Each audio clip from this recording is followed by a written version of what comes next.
Dios es bueno.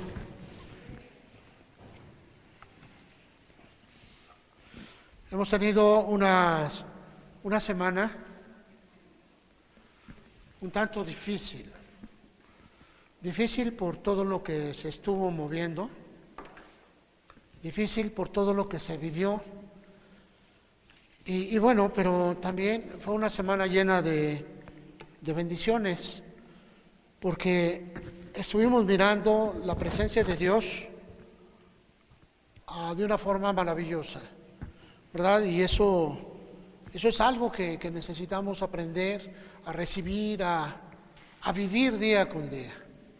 Así que, bueno, ¿verdad? Estuvimos con nuestros hermanos en esa lucha, 19 días entre la partida de su mamá y la partida de su papá.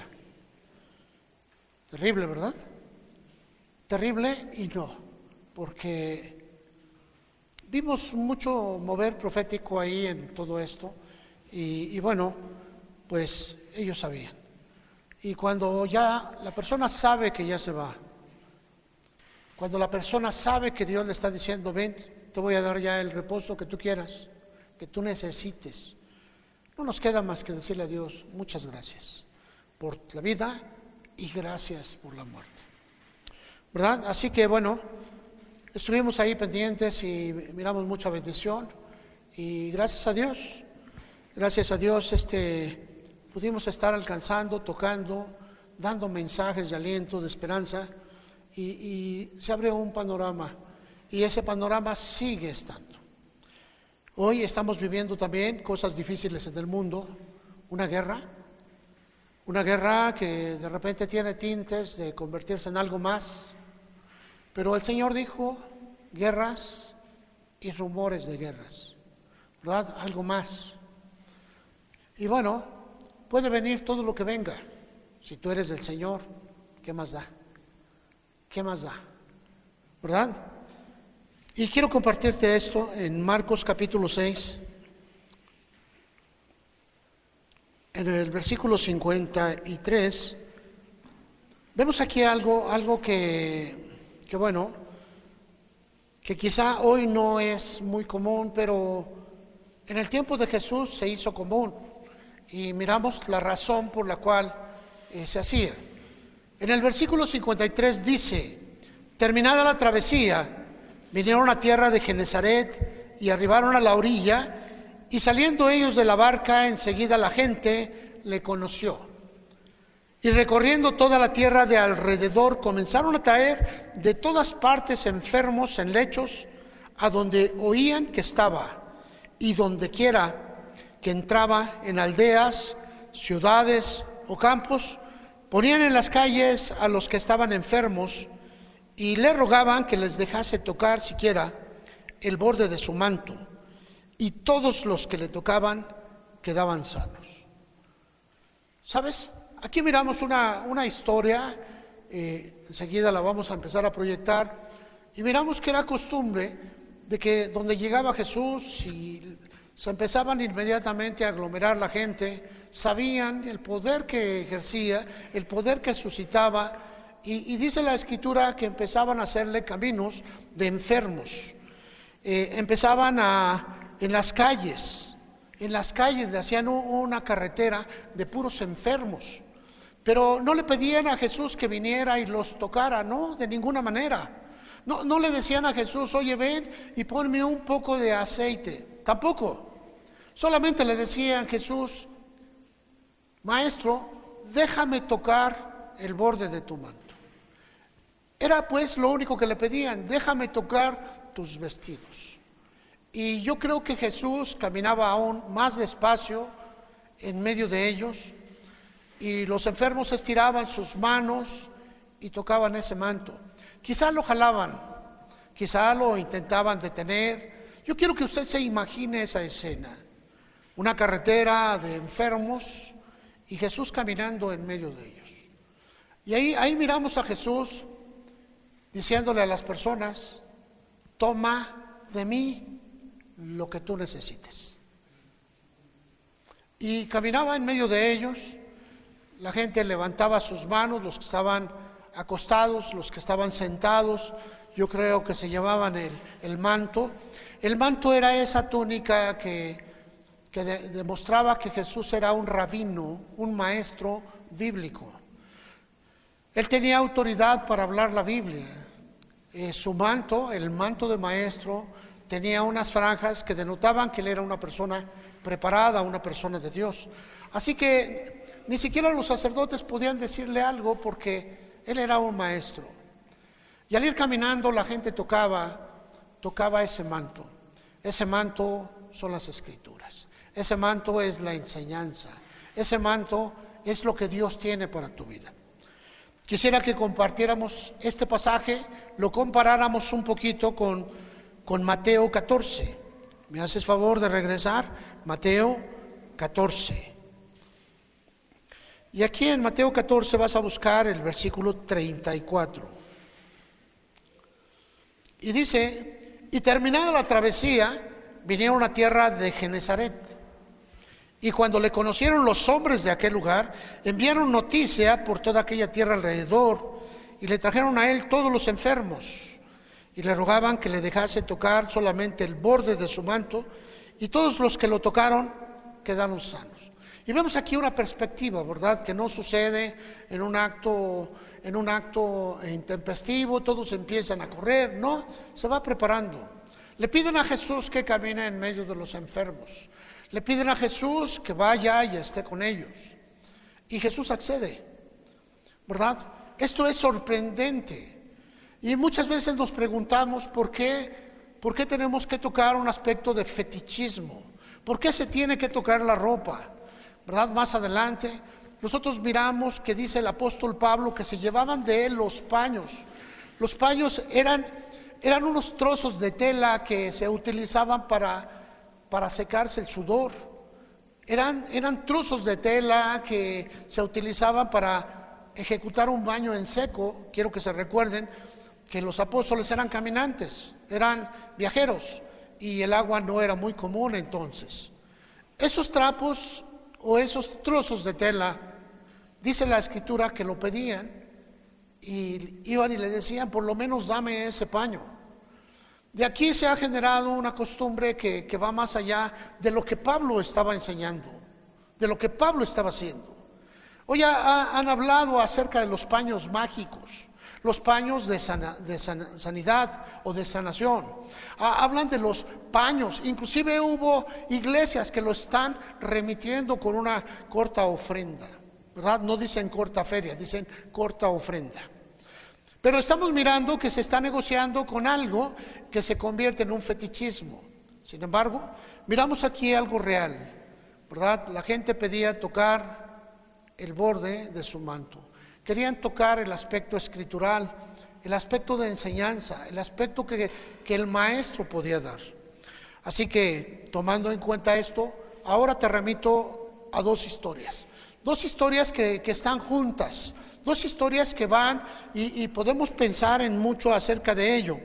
Está catalogado en los 3 evangelios, en Marcos, en Mateo, en Lucas. San Juan tiene una proyección completamente diferente acerca de esto. Sin embargo, quiero que me acompañes y vamos a tomar como base el libro de Marcos, capítulo 5, en el versículo 25. ¿Por qué Marcos? Bueno, cada uno de ellos menciona y da características de este pasaje y creo yo que aquí menciona la mayoría de las características que se están mencionando. Y es aquí donde quiero llamarte la atención, ¿verdad? Dice la Escritura a partir del versículo 25, una mujer que desde hacía 12 años padecía flujo de sangre. Era una mujer que tenía problemas en su matriz o problemas vaginales y tenía un flujo sanguinolento. ¿Qué había sucedido? Pues terribles problemas en su vida. Pero ¿por qué está metida dentro de otra historia? ¿Por qué está dentro de un pasaje que nos está hablando? Primeramente, regresemos, hermano, versículo 21, y vamos a entrar a las dos historias al mismo tiempo para poder dilucidar hacia dónde va. Y dice la Escritura que pasando otra vez Jesús en una barca a la otra orilla, se reunió alrededor de él una gran multitud, y él estaba junto al mar. Y vino uno de los principales de la sinagoga, llamado Jairo, y luego que le vio, se postró a sus pies y le rogaba mucho, diciendo: mi hija está agonizando. Ven, pon tus manos sobre ella para que sea salva y vivirá. Fue pues con él, y le seguía una gran multitud y le apretaban. Pero una mujer que desde hacía 12 años padecía de flujo de sangre y había sufrido mucho de muchos médicos y gastado todo lo que tenía y nada había aprovechado, antes le iba peor. Y cuando oyó hablar de Jesús, vino por detrás de entre la multitud y tocó su manto, porque decía en su corazón: si tan solamente tocare su manto, seré salva. Y enseguida la fuente de su sangre se secó, y sintió en el cuerpo que estaba sana de aquel azote. Luego Jesús, conociendo en sí mismo el poder que había salido de él, volviéndose a la multitud, dijo: ¿quién ha tocado mis vestidos? Y sus discípulos le dijeron: ¿ves que la multitud te aprieta y dices: ¿quién me ha tocado? Pero él miraba alrededor para ver quién había hecho esto. Entonces la mujer, temiendo y temblando, sabiendo lo que en ella había sido hecho, vino y se postró delante de él y le dijo toda la verdad. Y él le dijo: hija, tu fe te ha hecho salva, ve en paz y queda sana de tu azote.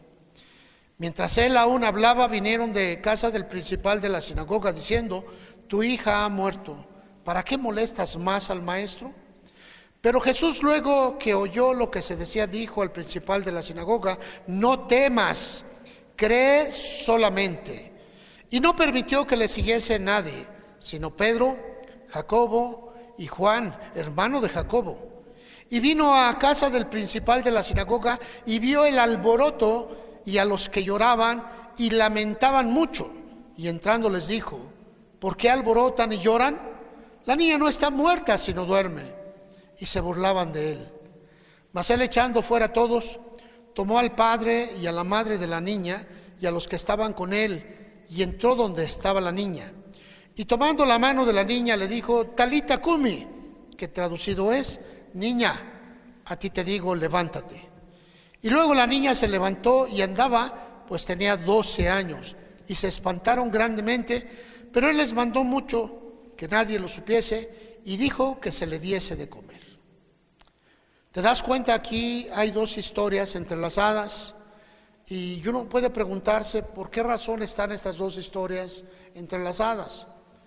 Y ambas tienen un común, y ese común es el que vamos a tratar de ver.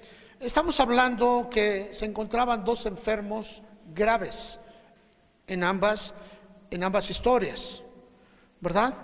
Y otra de las características que tenemos es que ellos no se quedaron a ver quién les solucionaba su problema. Ellos no se quedaron a ver si venían a su casa a orar. Ellos no se quedaron a casa y mandaron traer al otro pastor de la otra iglesia para que viniese a ungirles con aceite. Ellos no se quedaron con eso. El principal de la sinagoga era el equivalente a un ministro, a un pastor, y no se quedó con eso.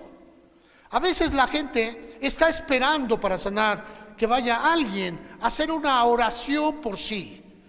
Y aquí la Escritura nos está diciendo que estos dos personajes salieron al encuentro de Cristo y ambos querían tocar el borde de su manto, aun cuando solamente uno dice. El otro fue, siendo el director de la sinagoga, el principal ministro de ese sitio, llegó y se hincó, le dio adoración a Jesús y le dijo: Señor, misericordia por mi hija que está muriendo. Eso fue lo que hizo este hombre. La mujer la vemos en medio de una multitud, la vemos siendo apretujada, golpeada, la vemos empujada porque era una mujer, y de acuerdo a la característica del pueblo judío, la mujer no debería de estar allí. Seguramente le hicieron un montón de trampas, seguramente la apretaban aún más y la mujer iba débil. La mujer estaba debilitada por una enfermedad. Dice la Escritura que había gastado todo su dinero, que quizá era mucho, en diferentes operaciones, en diferentes cirugías, en diferentes tratamientos, en diferentes circunstancias. La habían timado con infinidad de cosas.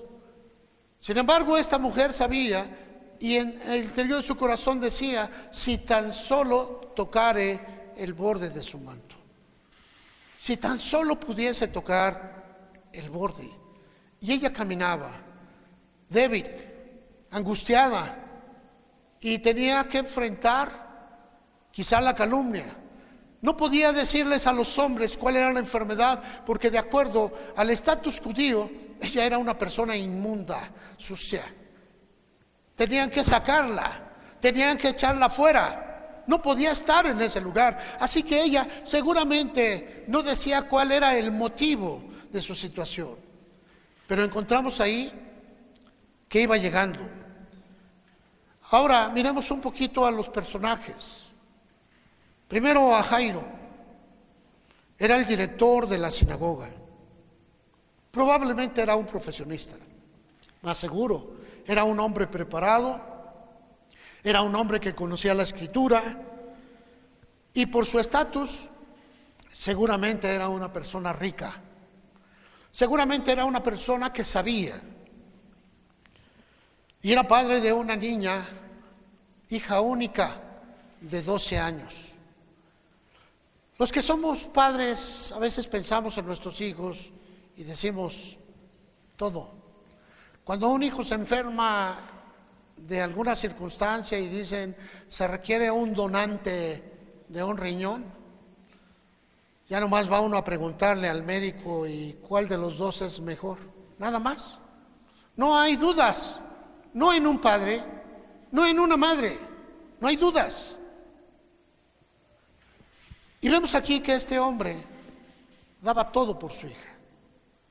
Y yo me pregunto, padre, ¿qué darías tú por tus hijos?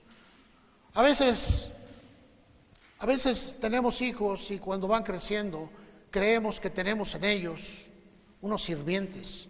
Este va por los mandados y este hace el aseo. Me falta uno, que es el que va a atender a los chivos. Nos olvidamos que son parte nuestra. Los que son padres entienden lo que estoy hablando y los que son hijos muchas veces también. Así que este hombre era padre de una hija única y era una adolescente, 12 años.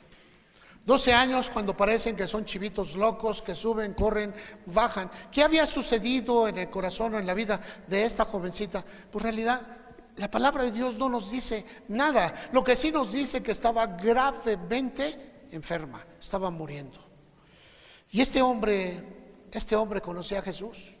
Este hombre sabía quién era Jesús y le dio el título de Señor.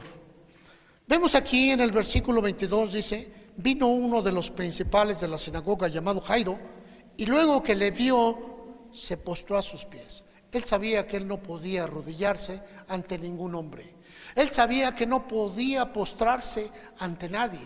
Una persona que se postraba era una persona que adoraba, porque la adoración también está en las rodillas. Y dice la Escritura que luego que se postró, pienso que su rostro se fue hasta abajo, porque había una súplica, había un ruego. Y sabes, estamos mirando que a ese hombre no le importaba su reputación. Estamos viendo que ese hombre dejó a un lado lo que él era con tal de la salvación de sus hijos. A ese hombre no le importó más nada sino encontrarse con Jesús. Y ese hombre dejó la sinagoga. Algunas personas pueden decir: ay, que es que yo voy a orar desde aquí. Pero ese hombre salió al encuentro de Jesús.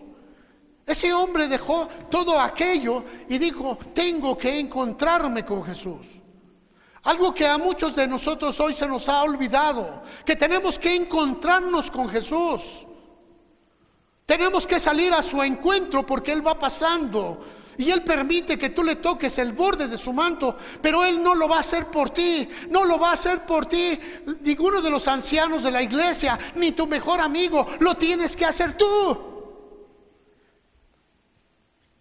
Cuando Jesús iba a ciertos lados, la gente sabía y le hacían un camino de enfermos, una carretera de lisiados, una carretera de enfermos, una carretera de gente que tenía problemas. Aún los demoníacos estaban ahí y le decían solamente: permítenos tocar el borde de tu manto. Así que Jesús empezaba a caminar, quizá ponía las manos en su bolsa, lleno de amor y de compasión por toda la gente, y se acercaba lo más para que el ciego, tentaleando, pudiera tocarlo, para que la persona inválida, que no podía levantar las manos, pudiera tocarlo. Y sabes, ahí estaba Jesús, ahí estaba su gracia para todo aquel que le estaba buscando. Y dice la Escritura que Jairo, ese hombre rico, ese hombre profesionista, ese hombre que era el director, ese hombre que había sido levantado en medio de mucha gente, ese hombre dejó a un lado su reputación y se postró. Y esto demuestra una cosa: muchos de nosotros venimos a exigirle a Dios: Dios, pues ya sabes cuál es tu obligación, Señor, me tienes que sanar. Nos olvidamos de la grandeza de nuestro Señor. Nos olvidamos de quién es Dios. Algunos más nos sentimos tan poderosos y empezamos a hablar y decimos de acuerdo a nuestra fe: estoy sano, estoy sano, estoy sano. No, espérate. Si no tocas el manto de Jesús, si no vas a las Escrituras, hay muchos cristianos enfermos y Jesús los está esperando. Pero a veces apelamos a lo que sabemos, a nuestra propia fe y no a la gracia de Dios. Ese hombre, Jairo, dejó todo y fue y se postró. Señor, ahí estaba de rodillas delante de Jesús. Y yo creo que no solamente se doblegó, sino puso su cabeza hasta abajo porque estaba adorando. Era una necesidad de encontrarse con Jesús. En la primera oleada del COVID, terminé en mi casa así, de rodillas, con mi frente hasta abajo, clamando por la iglesia. Y sabes, hermano, este hombre llamado Jairo había dejado a un lado su reputación. No tenemos reputación. Somos hijos de Dios, pero tenemos que darle un reconocimiento. En esa historia, ese hombre estaba de rodillas ante Jesús. Era un hombre reconocido por el pueblo y vino y lo adoró. Algunas personas nos hemos escudado atrás de nuestra fe y no de la gracia de Dios. Y tenemos un terrible problema: no salimos al encuentro de Jesús. El otro personaje, una mujer enferma de un flujo vaginal o de la matriz. Quizá constantemente sufría sangrados. Las mujeres saben lo que es esto. No estamos hablando de un flujo solamente especial. Dice la Escritura que esta mujer había gastado poco, no, dice todo lo que tenía. Y por enfatizar esa cuestión, pensamos que era una mujer de recursos, una mujer rica. No la vemos caminando con el esposo, no la vemos caminando con el hijo, no la vemos caminando con la comadre. Va sola al encuentro de Jesús.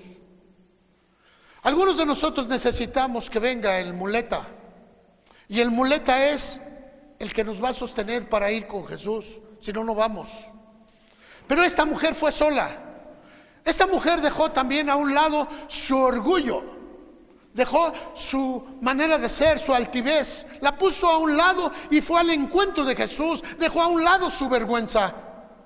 Algunos de nosotros nos volvemos tan importantes a nuestros propios ojos que caminamos y venimos a la iglesia y como ay hermano, qué bueno que no nos damos la mano. Qué bueno, ¿verdad? Estás demostrando quién eres. Y dice la Escritura que esa mujer tenía tiempo y había visitado médicos, médicos y más médicos, y había gastado todo lo que tenía. Y sabes, cuando la Escritura enfatiza eso, quizás se está refiriendo que había mucho dinero de por medio, lo que había perdido esa mujer, y cuando perdió todo.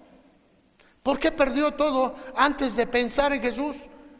Porque hay muchas personas que sienten que están más allá de la gracia, que están más allá de la presencia. Así que a Jesús, no, cuando tenga ganas, o quizá como dicen allá en la iglesia popular, con una vez al año es suficiente.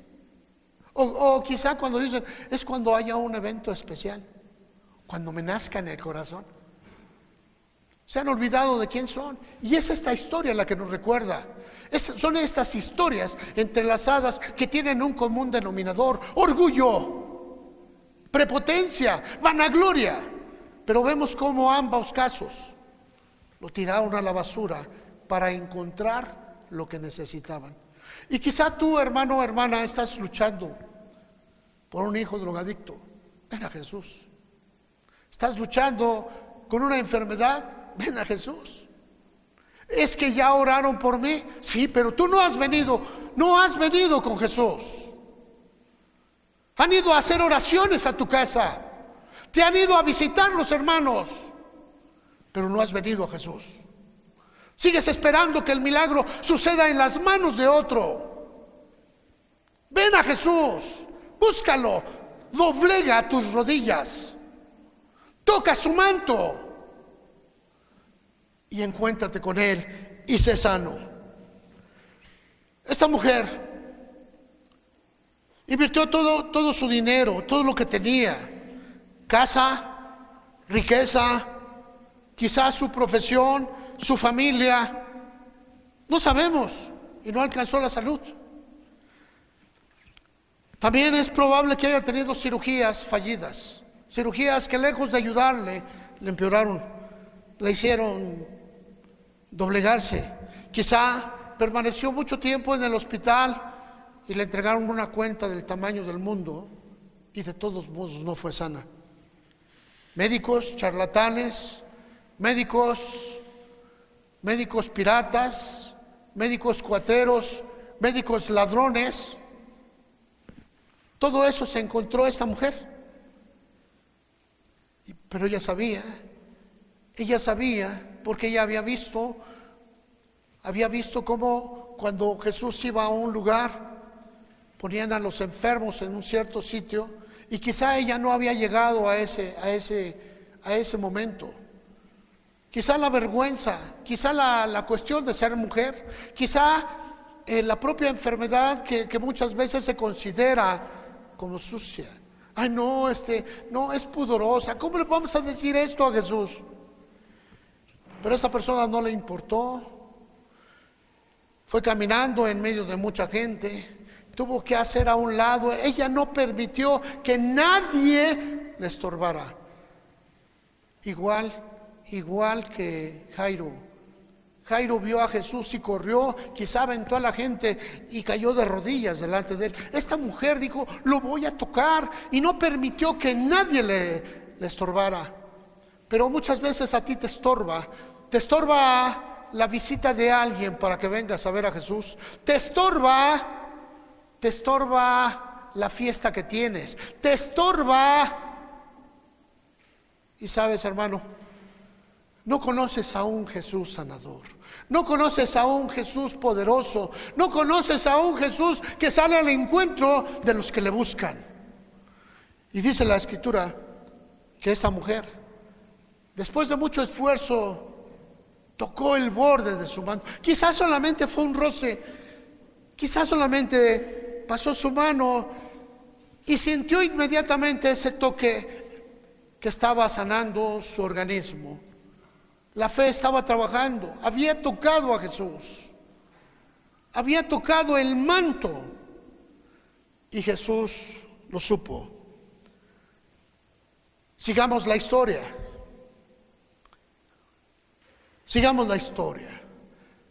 Jesús la convoca, salió poder de mí, les dice, Y van los apóstoles: Señor, por favor, te están apretando, te han aventado y tú dices que te tocó a alguien. Y Jesús les decía: es que no me tocaron por accidente, me tocaron con plenitud de búsqueda. Y seguía buscando Jesús, y la mujer pues le empezó a dar pena, inclinó el rostro y le dijo a Jesús: Señor, yo te toqué, yo toqué tu manto, yo toqué tu vestidura, perdóname. Y aquí hace algo Jesús que no nada más lo he visto hacer 2 veces. Le dice a esta mujer algo especial, hermano. Dice la escritura que le llamó hija. En el versículo 34 le dice: hija, tu fe te ha hecho salva. En otras palabras le dice: hija, tu fe te ha sanado. La sanidad es un encuentro con Cristo. Esa es la fe, cómo se mueve, es una relación, es un abrazo con lo que dices conocer. El manto representa la palabra de Dios. Cuando tú conoces la palabra de Dios y está en tu interior, entonces Jesús, el verbo de vida, la palabra viva, está dentro de ti y tú tienes a Él y Él te tiene a ti. Esta mujer lo supo y Jesús le dijo: hija. Solamente miramos a 2 enfermos que les ha llamado hijos, a esta mujer y a un inválido. Le dijo: hijo, tus pecados te son perdonados. A ese inválido que bajaron entre 4, solamente a ellos 2. No vimos a nadie más que le haya llamado hijo. Jesús le dijo a esta mujer: hija. Fíjate qué emoción tan grande. Y después de ello siguieron caminando.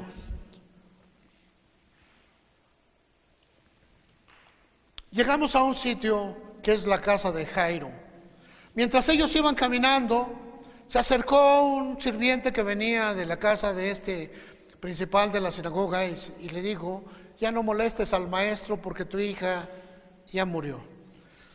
Quizá el director de nombre Jairo empezó a llorar. Y Jesús se acercó y le dijo: no temas, sino solo cree. Y luego llegaron a su casa, ¿verdad? Y dice que había un alboroto. Algunas personas no han considerado esa palabra alboroto, pero es un escándalo. Algo había sucedido y se encontraban los familiares culpándose unos a otros. Ay, no, pues tú desconectaste el cable. ¿Y por qué no te diste cuenta que estaba cerrado el oxígeno? ¿Y a poco no te diste cuenta? ¿Por qué no lo atendiste? ¿Por qué te saliste? Es que nada más salí un momento. Dice que había un alboroto. ¿Sabe que cuando se muere una persona sin Jesús, ocasiona ese tipo de cosas y se empiezan a culpar unos a otros? Ah, tú tuviste la culpa. ¿Por qué no le levantaste la almohada si estás viendo que no respira correctamente? ¿Por qué te saliste al baño si lo estás viendo cómo está? Y empieza, dice la escritura que había un alboroto. ¿Sabes, hermano? A mí esa palabra me aplica muchas cosas. Y bueno, hermano, dice la escritura, porque esta palabra la menciona 2 veces. Dice la escritura en el versículo 35: mientras él aún hablaba, vinieron de casa del principal de la sinagoga, diciendo: tu hija ha muerto, ¿para qué molestas más al maestro? En el versículo 38 dice que vino a casa del principal de la sinagoga y vio el alboroto y a los que lloraban y lamentaban mucho. Quiero que pienses un momento que había un grupo de gentes que se llamaban plañideras. Y era gente que se alquilaba para llorar, para hacer escándalo, para decirle a la gente que entre más gritos era más el dolor. Y tenían por acá a un lado los familiares los familiares peleando y discutiendo, y por acá teníamos a los chillones. Esa gente que llega a los sepelios y ¡ay, comadrita, mi corazón está con usted! Y ¡ay! Y de repente te pones a pensar y dices, y esta vieja ni lo conocía, y esta vieja ni estaba aquí. Pero llegan así y te provocan más lloro, más lamento. Y había un escándalo similar. Allí estaba, y dice la Escritura, tenían a los que lloraban y a los que se lamentaban. No estoy hablando de groserías. Eran los que hacían grandes. ¡Ay, si lo hubiéramos conocido antes! Era una lamentación. Si lo hubiéramos atendido cuando nos pedía. Era algo que sonaba hipócrita. Y miramos en muchos funerales esta cuestión. ¿Sabes, hermano? El Señor me ha concedido la gracia de los funerales que he estado, que se dé la paz. Y siempre le pido eso al Señor, que haya paz. No impido el lloro, no lo impido. ¿Quieres llorar? Es permitido. El Señor dice, gózate con los que se gozan y llora. ¿Con quiénes? Ay, no debes de llorar porque el muerto no va a descansar. ¿Y quién te dijo eso? Yo veo a Abraham llorando 40 días. Yo veo a cada uno de los patriarcas teniendo un tiempo de lamentos. ¿Por qué le voy a decir a alguien que no llore? ¿Que acaso no entendemos lo que ocurre en el corazón? Pero muchos creemos que estamos así como aquí, como en las nubes. Bueno, está bien su perspectiva. Gente sin control. Y luego dice también algo más. Había música. Había plañideros. ¿Sí? Había música. A veces en los cantos olvidamos el motivo que es consolar.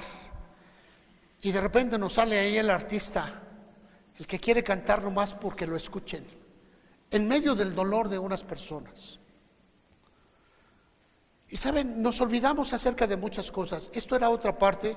Por eso les dije que este pasaje está puesto en los 3 evangelios, para que usted los lea y de los 3 tenga una perspectiva. Y miramos que en la casa de Jairo había un alboroto, plañideras, gente sin control lamentándose en sus emociones y música. Y Jesús les dijo, ¡Ey, cálmense! La niña no está muerta, sino duerme. Y voltearon, este hombre de verdad ya va a empezar con sus cosas. ¿Cómo? Y es como empiezan contigo cuando les dices, nosotros no podemos caminar como los que no tienen esperanza.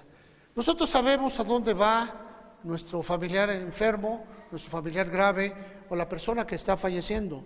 Sabemos a dónde va, ¿verdad? El apóstol Pablo escribe en la segunda carta a los Corintios, vamos a dejar un poquito este pasaje, capítulo 7, en el versículo 10 dice, porque la tristeza que es según Dios produce arrepentimiento. Y quiero que pienses en esa palabra, arrepentimiento, como un cambio de mentalidad. Produce cambios para salvación. De eso no hay que arrepentirse, pero la tristeza del mundo produce muerte.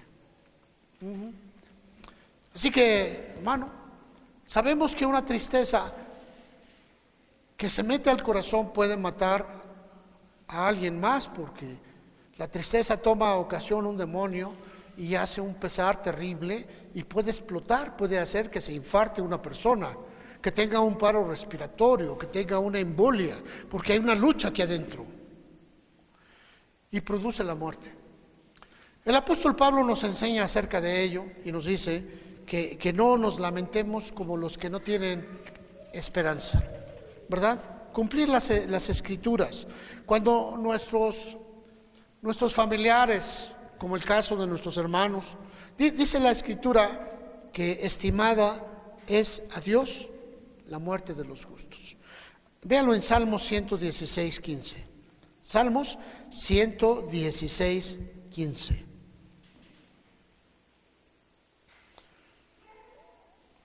Y podemos mirar aquí cómo el salmista nos está narrando este pasaje y dice: estimada es a los ojos de Jehová la muerte de sus santos. Se acabó el tiempo, acabó su carrera, está terminando. Sabemos que cuando la persona está en Cristo, no tiene otro lugar a donde ir sino a la gloria. Y a veces nosotros vamos a estar tristes porque ya no lo vamos a ver a la persona, pero al mismo tiempo hay una contradicción porque sabemos que Él terminó la carrera y que está en donde Él quería estar. Nosotros necesitamos meterlo a nuestro corazón, entenderlo y vivirlo. ¿Por qué? Porque estamos rodeados. Estamos rodeados. Sabemos que cuando yo me muera, le pido a Dios que dé por terminada mi carrera y que esté en Él. Creo que cada uno de nosotros decimos lo mismo: quiero terminar en ti y contigo. Así que tomado tu mano, con las botas puestas, dijo el vaquero, así quiero estar. En Isaías 57, versículo 1, Isaías 57, versículo 1, nos sigue diciendo el profeta aquí: muere el justo y no hay quien piense en ello, y los piadosos mueren y no hay quien entienda que de delante de la aflicción es quitado el justo.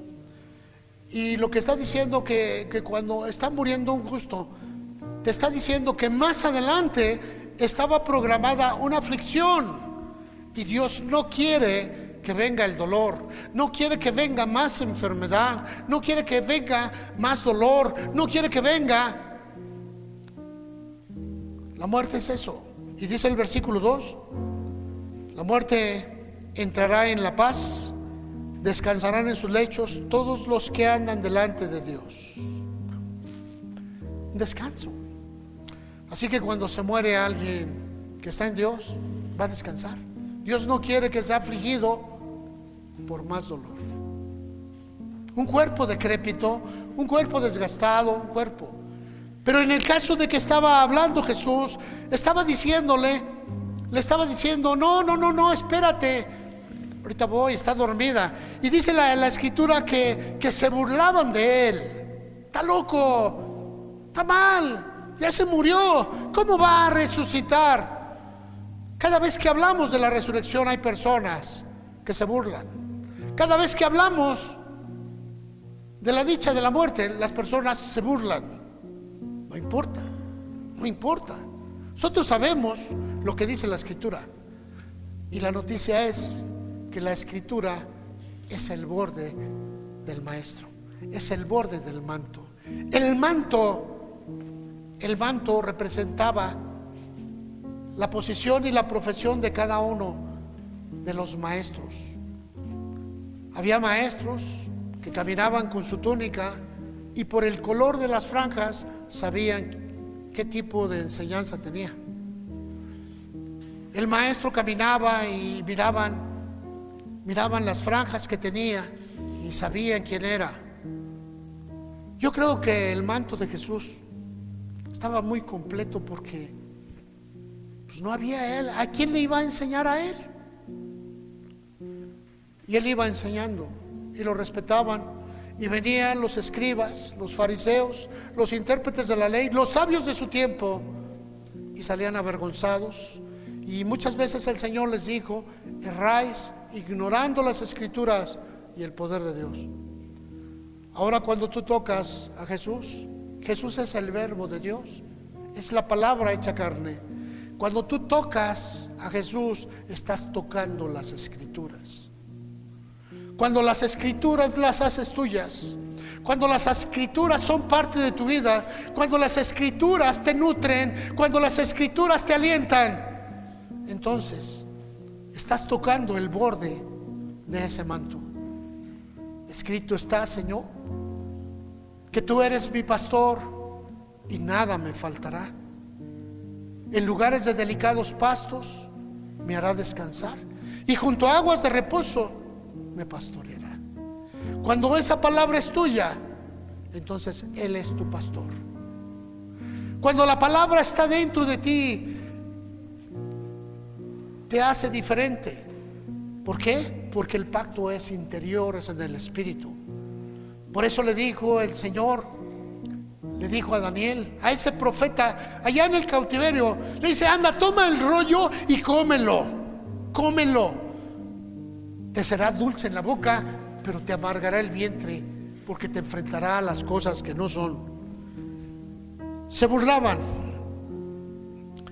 Como se pueden burlar de ti, se pueden burlar de todo aquel que esté hablando de la palabra. Pero ¿qué importa? El apóstol Pablo dice: no quiero que ignoren. Hablemos de la muerte, hablemos de ello. Cuando se presente, le daremos gracias a Dios. ¿Se va a doler nuestro corazón? Sí, sí, hermano, sí. Ustedes no están para saberlo, pero un día antes había estado con él, habíamos platicado. Cuando yo salí de su casa, del papá de mi hermana Elvira, ¿sabes cuáles fueron sus palabras? Denle de comer al pastor, denle de cenar. Fíjate cuál era su preocupación, porque ese era su corazón. Denle de cenar al pastor. ¿Sabes cuándo fue? El miércoles. Salimos. Poco rato me hablaron y fuimos a su casa, estuvimos, platiqué con él. Estaba ordenando sus cosas. Denle de cenar al pastor. Era su preocupación. Pero esa palabra te hace pensar qué era lo que él vivía, qué era lo que él tenía, cuál era su costumbre. Con su esposa, la hermana,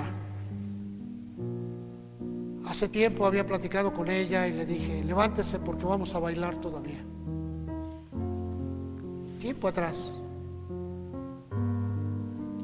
Pero Dios me concedió estar con ellos un poquito antes de que partieran. Levantar sus manos, bendecirlos, amarlos y decirle al Señor: gracias por la vida de estos guerreros. Gracias. Y se fueron. Hay creyentes que no van a buscar a Jesús. Hay creyentes que se han metido en una doctrina en la cual esperan que Jesús les dé todo, porque en algún momento de tu necesidad le dicen: Jesús, ayúdame. Pero no vienen al encuentro de Jesús, no vienen a buscarlo constantemente. Se han acostumbrado. Y sabes, una de las características que tienen estos dos personajes es que ambos eran de renombre. Ambos tenían de qué sentirse orgullosos. Uno, su nombramiento, su profesión. No le importó a Jairo, fue y cayó de rodillas. ¿Qué van a decir? ¿Cómo tú, un judío, ahí de rodillas? No me importaba. Él había reconocido a Jesús como su Señor y fue a Él. Y la mujer, una mujer rica que perdió todo en el camino, todo en esa enfermedad. Dejó a un lado la reputación, el orgullo que le quedaba, y dice: si tan solamente tocare el borde de su manto. Dos personas importantes, influyentes quizá en su época, poderosas, llamémosle en entrecomillado. Ambas se habían doblegado y sabían que si no salían al encuentro de Jesús, iban a tener un encuentro con la muerte. Y yo te digo a ti hoy, hermano, ven al encuentro con Jesús. Ven al encuentro. El demonio del COVID sacó a la gente de las iglesias y no les está dejando regresar. No les está dejando ser partes y miembros del gran cuerpo. Los ha sacado y los ha apartado. Ven a Jesús. No creas en ese engaño que dicen: porque hiciste una oración, eres salvo. No, el Señor dice que si no permaneces, no eres salvo. Ven a Jesús. Ven. Él es la puerta para la eternidad. Él es el que entrega el Espíritu Santo, que es el gran sello de Dios. Jesús es el que fue a la cruz. No fue ningún ídolo, no fue ningún hombre, fue Jesús. Fue a pagar por ti y por mí. Y Él dice: te cambio mi lugar por el tuyo, te doy mi santidad por tu pobreza. Pero quiere que tú vengas a Jesús. Esa decisión no la puede tomar nadie más que tú. Pero te puedes esperar hasta que hayas perdido todo, como la mujer. O puedes venir como vino Jairo. No me importa lo que digan. Primero a Jesús. ¿Qué es lo que va a suceder cuando venga la gran prueba de tu vida? Tendrás que determinar, hermano, qué es lo que haces. Puedes venir a Jesús cuando se dio la enfermedad, o puedes venir a Jesús cuando hayas perdido todo. ¿Cómo vas a venir a Jesús? Tú lo determinas. Jesús caminaba a las ciudades y dice la Escritura que sanaba a toda la gente. Sin embargo, muchas veces no nos ponemos a pensar cómo lo hacía. Las Escrituras nos dicen que se formaban corredores o carreteras de enfermos y Jesús pasaba en medio de ellas. Y todos los que tocaban el manto eran sanos. Salían fuera demonios. Los demonios son perversiones mentales. Salía todo, pero todos tenían una obligación. No era algo obligado. Jesús no iba a un enfermo que no quería sanar. Jesús no tocaba a una persona que no quisiera cambiar. Jesús viene al que quiere cambiar, al que tiene en su corazón el deseo de ser sano, al que tiene el deseo de cambiar, de ser transformado. Y quizá tú, hermano, quizá tú que me estás mirando a través del internet, tienes ese deseo. Jesús es la puerta para tu cambio, para que encuentres una vida nueva. Jesús te está hablando hoy mediante la Escritura. Es el tiempo de tu oportunidad, en donde tú puedes ser liberado del vicio, en donde tú puedes ser liberado de un cuerpo de pecado y de muerte. Pero tienes que venir a Jesús. Toma decisiones ahí donde estás. Toma una decisión y ven a Jesús. Ven a Jesús. Puedes venir como Jairo y caer de rodillas ante Él, o puedes venir como esta mujer cuando hayas perdido todo. Tú eliges. Tú eliges hoy. Iglesia, póngase de pie, por favor.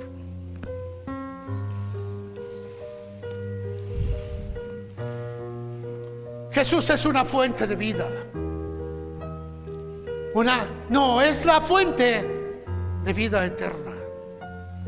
Está esperando en ti.